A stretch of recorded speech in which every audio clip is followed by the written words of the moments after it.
pregando aos domingos de manhã, eu acho que já tem esse vai ser o terceiro domingo. Eu estou pregando sobre quebrar maldições. Domingo passado, eu usei um versículo que eu amo demais, que está lá em Gálatas 3, 13 e 14.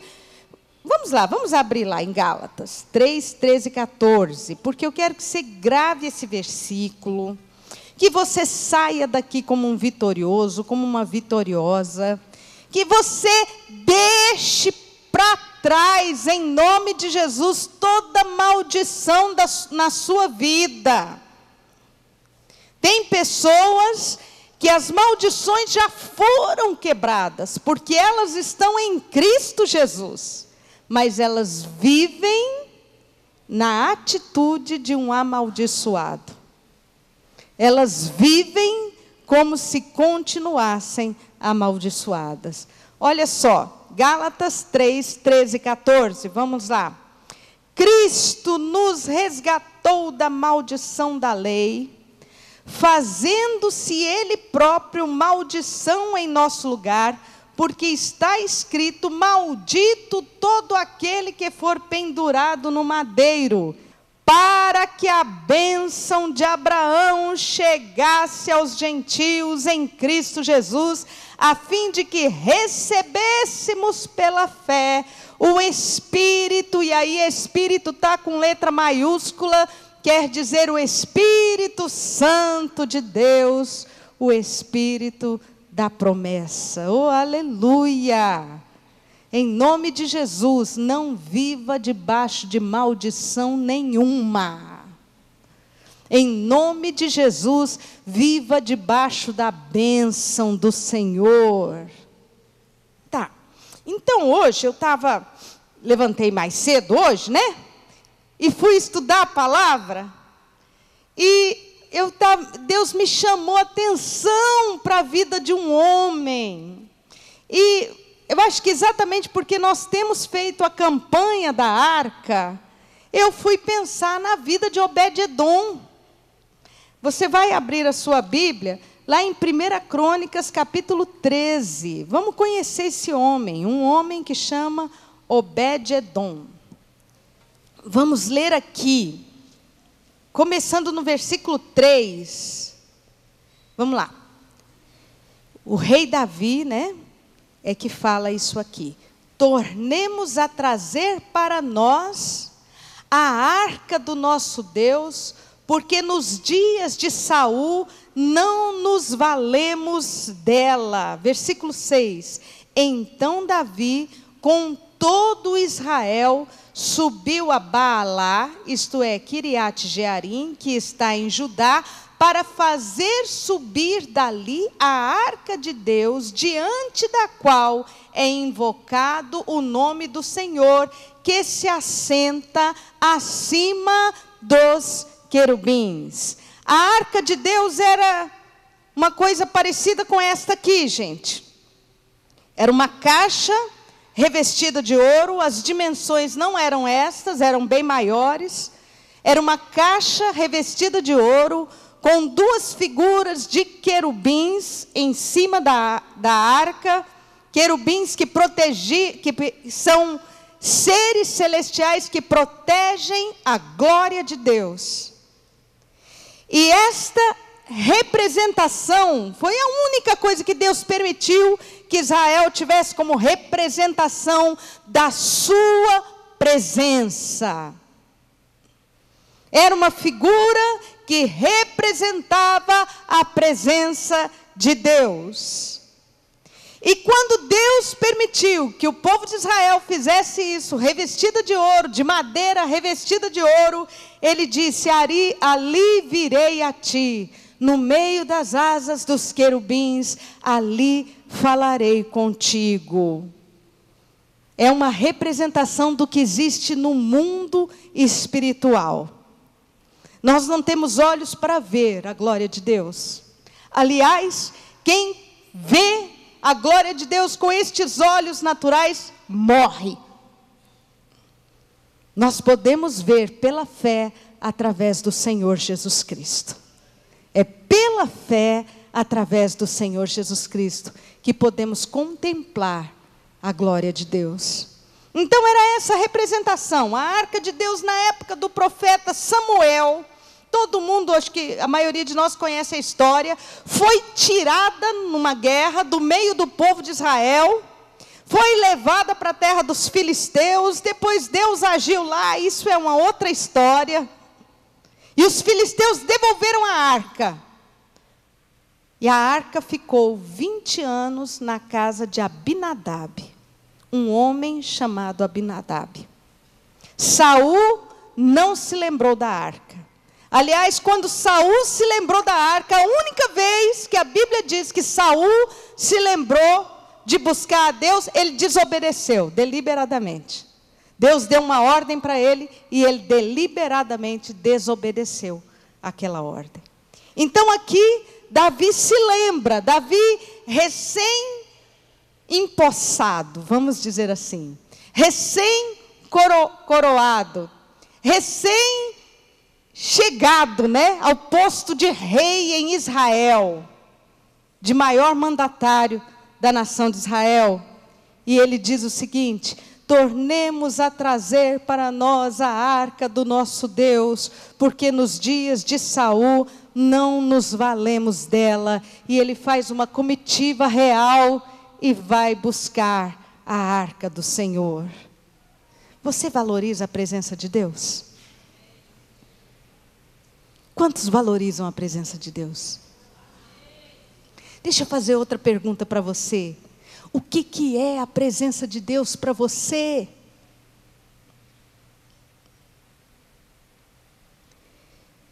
É tão gostoso. É tão bom quando a gente se sente na presença de Deus. Eu não sei se você já teve experiência assim. Parece que tudo se harmoniza dentro da gente e fora também, porque você começa a olhar as situações de maneira diferente. A presença de Deus, a presença que transforma, a presença que ilumina, a presença que alimenta, a presença que abençoa, a presença de Deus. No Novo Testamento nós temos um versículo que diz assim: o vento sopra aonde quer, ouves a sua voz, mas não sabes de onde ele veio, nem para onde ele vai. Assim é todo aquele que é nascido do Espírito. Deus é Espírito. Deus é hoje o Espírito Santo no nosso meio, como vento. Você não vê vento. Quem aqui já viu vento? Tem vento lá fora, ó. Pouquinho, mas tem, está balançando lá a folha. A gente vê vento? Não. Mas você pode negar a existência do vento? Quem aqui pode negar a existência do vento? Quem já viu destruição por vendaval? Você já viu? Na minha casa, recentemente, com a última chuva de vento, quebrou uma janela. Você pode negar que vento existe? Assim é a presença de Deus. Você sente. Você é mexido. Você é tocado. Você não vê em visível forma, mas você não pode negar que a presença de Deus está ali. E as coisas se harmonizam. E os milagres acontecem. E as coisas mudam com a presença de Deus. Vamos buscar a presença do Senhor. Davi falou isso. Nós não nos valemos dela. Vamos buscar a presença do Senhor. Meu irmão, levanta a sua mão comigo e fala assim: Deus, me ajuda a buscar a tua presença. Que essa oração seja de coração na sua vida. Senhor, me ajuda a buscar a tua presença. Era essa a situação de Davi. Davi foi lá, buscou apressadamente, arrumou um carro novo, Arrumou lá um carro novo, arrumou uma comitiva real, chegou lá na casa de Abinadab, pegaram a arca, colocaram, e aí foram 2 sacerdotes chamados Nadab e Abiú, os 2 sacerdotes. pegaram a arca, eu acredito que de maneira correta, porque você sabe para que esses varais aqui? Porque ninguém pode tocar na presença de Deus. Era isso que significava. A arca tinha que ser carregada pelos varais. Por isso os varais estavam aqui. Então acredito que quando os sacerdotes pegaram a arca, Nadab e Abiú, pegaram de maneira correta pelos varais, puseram em cima do carro novo e foram andando. Maior festa, presença de Deus, vitória do Senhor. Vamos ver o que aconteceu. Versículo 8. Davi e todo Israel alegrava-se perante Deus com todo o seu empenho, em cânticos e harpas, com alaúdes, com tamborins, com símbolos, com trombetas. Quando chegaram à eira de Quidom, estendeu Uzá a mão à arca para segurar, porque os bois tropeçaram.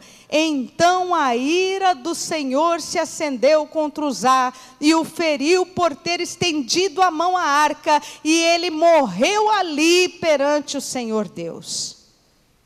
Desgostou-se Davi, porque o Senhor irrompera contra Uzá, pelo que chamou aquele lugar Pérez Uzá até o dia de hoje. Temeu Davi a Deus naquele dia e disse: como trarei a mim a presença de Deus? Davi repete essa frase durante a vida dele toda. Davi repete essa frase no Salmo 24. No Salmo 24 ele fala: Senhor, quem subirá no santo monte? Quem entrará no teu tabernáculo para te adorar? O que tem mãos limpas de coração, o que tem mãos limpas e coração puro, é esse que o Senhor escolheu para estar diante dele. Deus se desgostou não só com Uzá, não. Deus se desgostou com tudo aquilo. Porque a Deus não se serve do jeito que eu acho legal, do jeito que eu acho bom, né? A Deus não se serve à minha maneira. Tem gente que fala tanto isso. Não, eu estou servindo a Deus do meu jeito. A Deus não se serve segundo a sua cabeça, segundo o seu coração, a sua maneira. A Deus a gente serve segundo a palavra de Deus. Está escrito aqui de Gênesis a Apocalipse. Graças a Deus pela reforma, não é? Graças a Deus por Martinho Lutero, porque ele colocou a Bíblia aí, ó, que hoje nós temos aí ao nosso alcance. Qualquer pessoa pode comprar uma Bíblia, qualquer pessoa pode ler, qualquer pessoa, ainda que seja ignorante, pode ouvir a leitura da palavra de Deus. A fé vem pelo ouvir e o ouvir da palavra de Deus. Eu fico pensando, a gente fala assim: nossa, ô bispa, mas que pesado, né? Uzá morreu, tadinho. Ele tinha tão boa intenção. E eu fico pensando se Deus não tivesse feito nada. Se fosse na época da graça hoje, porque hoje vivemos na época da graça. Se não houvesse essa passagem aqui, gente, o que tem de gente que pega microfone, e eu fico tão irada com isso, pega microfone sem temor de Deus, fala da palavra de Deus e sai lá fora e vai pecar. Põe a mão indevidamente na arca do Senhor, sem temor de Deus, sem conhecer a Deus. Tanta gente com mau testemunho. Pega um violão, canta, toca, daqui a pouco sai e vai procurar o que não deve. Aqui na Igreja Fonte da Vida, graças a Deus, os pastores e os ministros são sérios, porque aqui na Igreja Fonte da Vida tratamos sim com seriedade. Altar do Senhor, arca do Senhor, há que se ter respeito. Estamos debaixo da graça. Mas até a paciência de Deus tem limite. Até a paciência de Deus tem limite. Naquela época não era a época da graça. E usar na boa intenção, alguém já ouviu falar que de boa intenção o inferno está cheio? Já? De boa intenção o inferno está cheio, né? Usar na boa intenção, tocou a mãozona dele lá, vou ajudar Deus. Deus balançou. Deus não precisa da sua ajuda. Ainda que você não entenda os propósitos de Deus, Deus não precisa da sua ajuda. Ele é Rei dos reis, Senhor dos senhores, Ele é soberano, Ele tem os seus propósitos acima de todas as coisas. Amém? Amém? Como trarei a minha arca do Senhor? Essa pergunta deveria acompanhar a vida de todo cristão sincero. Todo cristão sincero deveria se perguntar: como eu vou trazer a presença de Deus? Eu preciso estar na presença de Deus. Como eu vou chegar na presença de Deus? Eu preciso estar na presença de Deus. Hoje de manhã nós participamos da ceia. O que é a ceia para você? Jesus disse o seguinte: fazei isso em memória de mim, não é? A ceia é a memória do sangue que foi derramado pela sua vida, do corpo que foi quebrado pela sua vida, que foi moído naquela cruz pela sua vida. Levanta a sua mão e fala comigo: Senhor, obrigada, Senhor. Posso trazer a presença do Senhor pelo sangue de Jesus que está sobre a minha vida. Não seja irresponsável, meu irmão. Não seja irresponsável, minha irmã. Pense sobre isso. Tá, Davi ficou chateado. Versículo 11, olha aí. Desgostou-se Davi porque o Senhor irrompera contra Uzá, pelo que chamou aquele lugar Pérez Uzá até o dia de hoje. Temeu Davi a Deus naquele dia e disse: como trarei a arca de Deus? Pelo que Davi não trouxe a arca de Deus para si, para a cidade de Davi, mas a fez levar à casa de Obed-edom o geteu. Assim ficou a arca de Deus com a família de Obed-edom 3 meses em sua casa. Agora olha a última frase aí, vamos ler juntos? E o Senhor abençoou a casa de Obed-edom e tudo o que ele tinha. Glória a Deus. Eu fiquei pensando, Uzá, não é, que estendeu a mão à arca de Deus, ele não era ignorante, não. O sacerdócio era passado de família, de uma geração a outra geração nas famílias. E eles eram instruídos. Se existia uma classe instruída, eram os sacerdotes. Ele não fez por ignorância, ele fez por desprezo às leis de Deus. Ele estendeu a mão na arca da aliança, porque ele pensou: vou dar uma ajudinha aqui, né? O que é isso? Moisés falou, mas o que tem? Uma coisinha a mais. Agora, Obed-edom. Eu fui pesquisar um pouquinho sobre a vida de Obed-edom. Em primeiro lugar, a palavra Obed quer dizer servo ou escravo. Obed quer dizer servo ou escravo. Edom quer dizer que ele foi descendente dos edomitas, os edonitas, né? Edomitas, os filhos de Esaú, irmão de Jacó. E a Bíblia ainda diz que ele era geteu. Isso quer dizer que ele era da tribo de Gate, que era o povo do gigante Golias. Nada a ver, né, gente? Nada a ver. Pessoa desqualificada para receber a arca de Deus. Pessoa totalmente desqualificada. Aliás, o povo de Israel rejeitava pessoas como Obed-edom. Eu imagino, Obed-edom não deveria ter, não. Eu já vi gente pregando, dizendo assim, era uma tapera. Obed-edom morava numa tapera. Não acho que era isso. Davi respeitava demais a arca de Deus para colocá-la num lugar assim.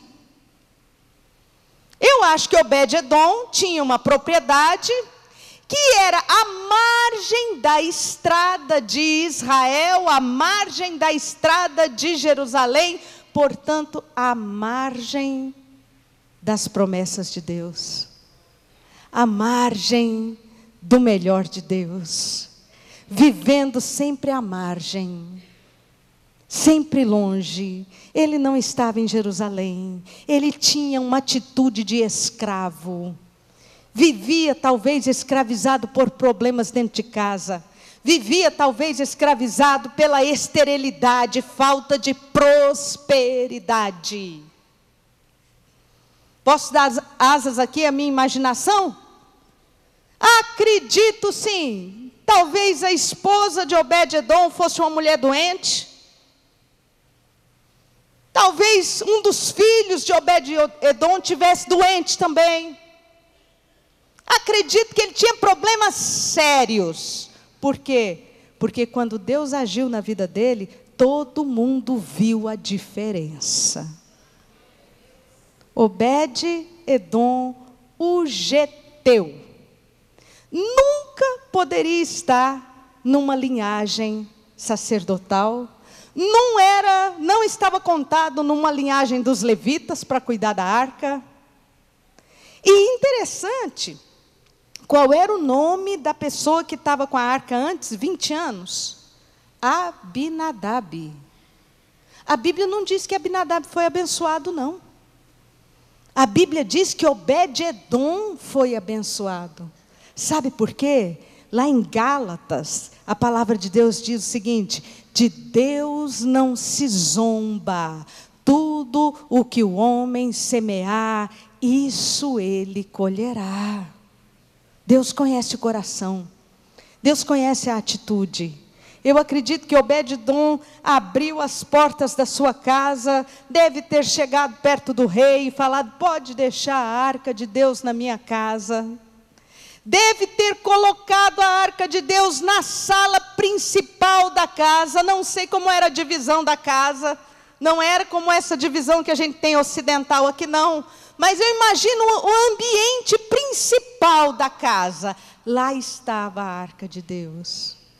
Obed-edom deveria todos os dias de manhã, ao amanhecer, se prostrar rosto em terra diante da arca do Senhor, reconhecendo que Ele era Deus. Obed-edom ensinou seus filhos, ensinou, e eu vou te mostrar. Obed-edom ensinou o respeito à presença de Deus aos seus filhos, 3 meses apenas. Obed-edom virou para os seus filhos e falou: isso aqui é sagrado demais, não toca não põe a mão, não aproxima. Ame a arca de Deus, ame a presença de Deus, respeite a presença de Deus. Se você não sabe, não fala besteira. Tem gente que fala besteira do que não entende. Se você não entende, não fala besteira, fica calado. Mas respeita o que é sagrado. E assim Obed-edom fez. 3 meses. Aí chegou lá no ouvido do rei. A esposa de Obed-edom sarou. Era uma doença incurável. Chegou lá no ouvido do rei. Sabe aquela plantação que Obed-edom fez? E não choveu, né? Deserto não chove, não choveu, não tinha irrigação. Ele tinha perdido. Rei, está verdinha a plantação dele. Está abençoada. Sabe o filho de Obed-edom que tinha caído do cavalo, quebrado a coluna, estava na cama? O rapaz está andando. Deus agiu na vida de Obed-edom. Deus quebrou as maldições da casa de Obed-edom. Bom, todo mundo conhece a história, eu vou ser mais breve. Davi foi lá e buscou a arca. Agora vamos encontrar Obed-edom lá na frente. Você vai agora para 1 Crônicas, capítulo 26. Antes de ler, olha aqui para mim. Deus quebra as suas maldições. Eu não mereço estar onde estou. Eu estou aqui pela graça de Deus.